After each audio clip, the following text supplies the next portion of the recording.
Okay, we're going to go ahead and on the LaserJet Pro 400 Color M451dn, I'm going to show you how to print the toner status page.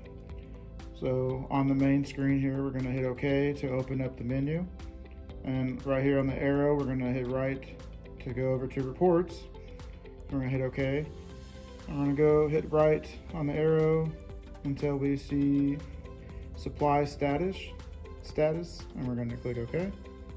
That's going to print the supply status page. What this is going to show us is the percent on the toners inside the machine. So flipping over the supply status page, you will see the percent on each toner in the machine. This is a color machine, so it has magenta, cyan, and yellow, as well as a black toner.